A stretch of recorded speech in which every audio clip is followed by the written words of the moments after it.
नमस्ते दोस्तों, आज मैं चर्चा करना चाहता हूँ महामारी और पैंडेमिक के ऊपर और इससे हम कैसे बच सकते हैं। जितना मैंने अनुभव किया है पिछले 1 साल से, जब से हमारे देश में महामारी आई हुई है, पैंडेमिक की सिचुएशन बनी हुई है, कोरोना काल चल रहा है, उस सिचुएशन में मैंने अपने अनुभव से यह सीखा है कि अगर हम चाहें तो इस पैंडेमिक को 3 P से हम ख़त्म कर सकते हैं या बच सकते हैं। और ये 3 P क्या हैं, आज हम उन्हीं पर चर्चा करेंगे। तो 3 P's में सबसे पहला P है प्रिकॉशंस का।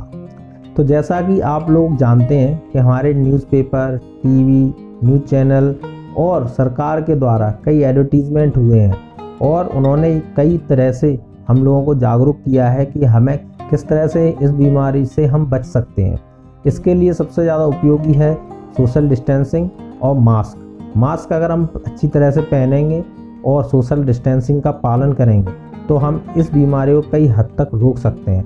दूसरी चीज़ मेरे अनुभव से ये है कि हमें कम से कम बाहर निकलना है, जितना हो सके हम बाहर ना निकलें। अगर बहुत ज़्यादा ज़रूरी हो तभी हम बाहर निकलें। अगर हम घर से बाहर निकल रहे हैं तो हमें प्रॉपर अपने आप को मास्क लगा के निकलना चाहिए और सैनिटाइज़र साथ में रखना चाहिए, जिससे कि हम इस महामारी से बच सकें। और साथ ही साथ मैं आपसे ये कहना चाहता हूँ कि वैक्सीन की जो प्रोसेस है वो थोड़ी धीमी ज़रूर है पर लग रही है, तो आपको वैक्सीनेशन करवा लेना चाहिए। जब भी आपको मौका मिले, जितनी जल्दी हो सके आप वैक्सीनेशन कराएं। इसमें कोई डरने की बात नहीं है। मैंने भी वैक्सीनेशन करवाया है और मैं पूर्ण रूप से स्वस्थ हूँ।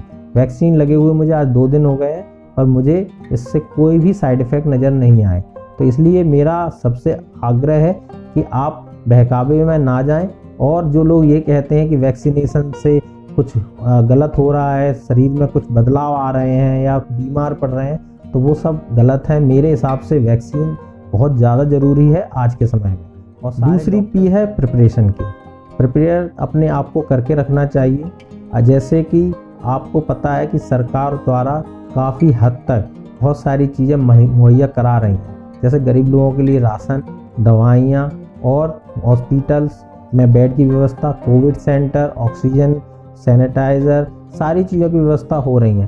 और इसके साथ साथ हमें इस महामारी में दूसरों पर ज़्यादा भरोसा ना करते हुए अपने आप पर भी भरोसा रखना चाहिए और हमें खुद को इतना प्रिपेयर कर लेना चाहिए जिससे कि हम इस महामारी से लड़ सकें और अच्छी तरह से लड़ सकें।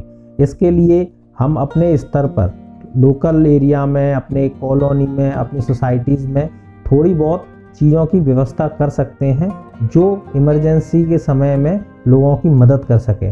और अपने आप को स्वस्थ रखें, ज़्यादा से ज़्यादा अच्छी चीज़ें खाएं, गर्म पानी, भाप, और जो भी डॉक्टर सलाह दें उसका हमें अनुसरण करना चाहिए।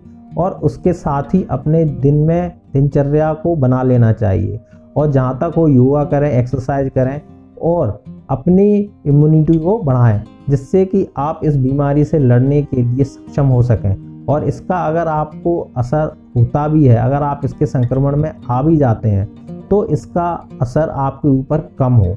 यही मेरी सबसे उम्मीद है, सबसे आशा है और भगवान से भी प्रार्थना है कि आप अपने आप को इस तरह सक्षम और दुरुस्त बना के रखेंगे। तीसरा P है पैनिक। हमें पैनिक नहीं होना चाहिए।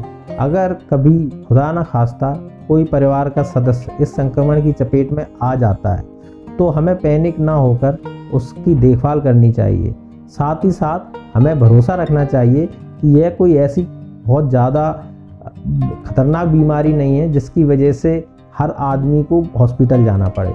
ज़्यादातर केसेस में देखा गया है कि ज़्यादातर मरीज घर पर ही ठीक हो जाते हैं। अगर उसको अच्छा खाना पीना, रहन सहन, दवाइयाँ समय पर मिलती रहें तो उसकी व्यवस्था घर पर ही सही हो सकती है और वो उसका स्वास्थ्य भी ठीक हो सकता है। तो पैनिक की कोई स्थिति नहीं होनी चाहिए, पहली चीज़। दूसरी चीज़, पैनिक होने के साथ साथ क्या होता है कि आपके शरीर का जो इम्यून सिस्टम होता है वो भी वीक हो जाता है, जिसकी वजह से यह बीमारी आप पर हावी हो सकती है।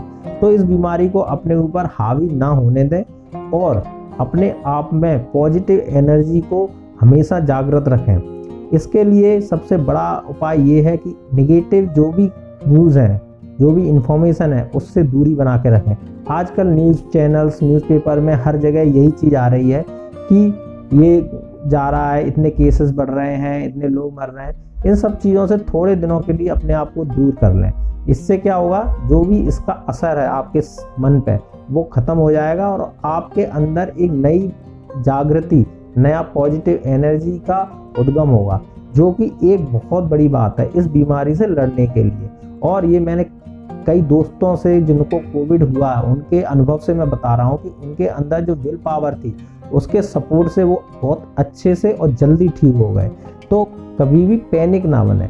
और जो टीवी पर दिखाया जाता है, न्यूज़पेपर में या राजनेता वगैरह, वो सब फालतू की बातें हैं, उन पर ज़्यादा ध्यान नहीं देना चाहिए। हमें अपने शरीर का, अपने परिवार का जितना ज़्यादा हो सके ध्यान देना चाहिए। तो पेंडेमिक की जो पी है उसको कम करने के लिए अपने देश में हमारे पास 3 पी हैं। हम उन 3 पी की सहायता से पेंडेमिक की पी को ख़त्म कर सकते हैं। ख़त्म नहीं कर सकते तो उसका असर कम तो कर ही सकते हैं। और ये 3 पी हर पेंडेमिक सिचुएशन में लाभकारी हैं, जो कि हमारे बुजुर्गों ने जो पहले देखी हुई है पेंडेमिक, उनके अनुभव से मैं बता रहा हूँ। उनके साथ बातचीत करके मैं ये बता रहा हूँ कि उन्होंने भी इसी तरह की पेंडेमिक सिचुएशन में इन 3 पी के सहारे ही अपना जीवन आगे बढ़ाया। इसी के साथ मैं ये वीडियो समाप्त करता हूँ। धन्यवाद। जय हिंद।